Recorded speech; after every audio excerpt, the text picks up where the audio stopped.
So tonight, NBC5 investigates looking into the integrity of tomorrow's Illinois primary and the security of your vote. This election comes in the middle of a raging war in Iran, heated local political battles, and takes place under a looming threat from foreign interference. Our investigative reporter Chuck Goudie with more. Securing your vote is not as easy as simply posting up some election judges, keeping the uniformed officers awake, and having a day's supply of I voted stickers. Tonight, we are almost at the 10-year mark since Russian hackers gained access to Illinois voter data, a watershed moment in election security that to this day prompts a simple question: is my ballot secure?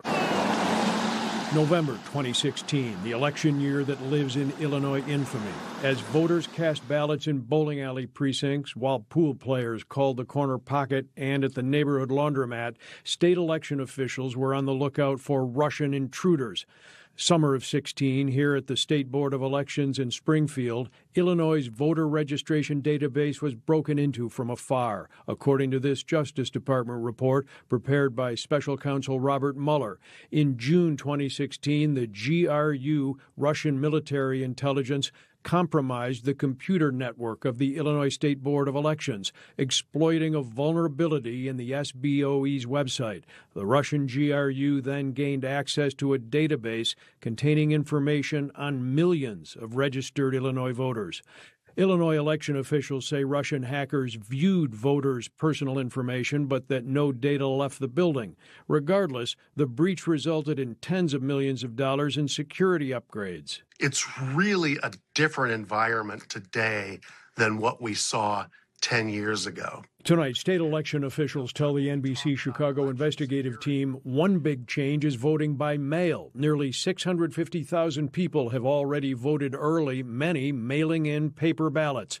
Some election experts consider mail the most secure way to vote. We like to remind voters that in Illinois there is a paper record for every single vote that is cast, and that is a tremendous point in our favor as far as election integrity goes. So no matter which way that you vote, voting by mail, early voting, or voting on election day, there is a paper ballot. And it is a paper ballot that voter can look at their choices, double-check that before they cast that ballot. Well, you can't really hack a piece of paper, and you can't hack a pencil. Tonight, former White House cybersecurity advisor Jake Braun, who wrote the book on democracy endangered by hackers and now teaches at University of Chicago, says hand-marked paper ballots are the way to defeat electronic election thieves. This isn't like casting aspersions on the companies that make the voting technology or the people who administer it at the state or county or city level.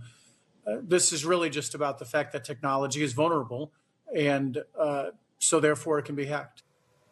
Securing your vote is just as crucial in a low turnout primary, according to election cyber expert Jake Braun, who tonight says foreign hackers like to use off-year elections for testing new break-in tricks.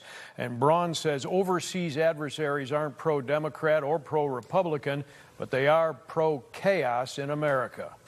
Back to you.